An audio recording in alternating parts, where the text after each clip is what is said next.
سوال نمبر 4، اکثر ہم اپنی پریشانیوں میں اللہ سے شکوہ کرتے ہیں کہ اس نے ہمیں کچھ نہیں دیا۔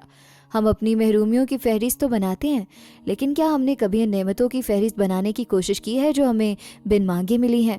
سوال، سورہ ابراہیم کے مطابق اگر انسان اللہ کی نعمتوں کو شمار کرنا چاہے تو کیا وہ ایسا کر سکتا ہے؟ اے، ہاں اگر وہ بہت ذہین ہو۔ بی، ہاں اگر وہ ایک ڈائری بنائے۔ سی، نہیں وہ کبھی شمار نہیں کر سکتا۔ ڈی، صرف فرشتے شمار کر سکتے ہیں۔ درست جواب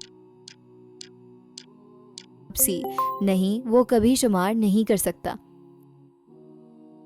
اللہ تعالیٰ انسان کو اس کی حقیقت یاد دلاتے ہوئے فرماتے ہیں، سورہ ابراہیم آیت نمبر 34، اور اس نے تمہیں وہ سب کچھ دیا جو تم نے اس سے مانگا، اور اگر تم اللہ کی نعمتوں کو شمار کرنا چاہو تو شمار نہیں کر سکتے۔ بے شک انسان بڑا ہی بے انصاف، بڑا ہی ناشکرا ہے۔ ایک بار ایک صحابی نے حضور اکرم صلی اللہ علیہ وآلہ وسلم سے عرض کیا کہ فلاں شخص کے پاس بہت مال و دولت ہے۔ آپ نے فرمایا، کیا اس کے پاس عقل نہیں ہے؟ کیا اس کے پاس آنکھیں، کان اور زبان نہیں ہے؟ یہ سب اللہ کی عظیم نعمتیں ہیں۔ یہ واقعہ ہمیں سکھاتا ہے کہ ہم اکثر ان نعمتوں کو بھول جاتے ہیں جو ہمیں ہر لمحہ میسر ہیں۔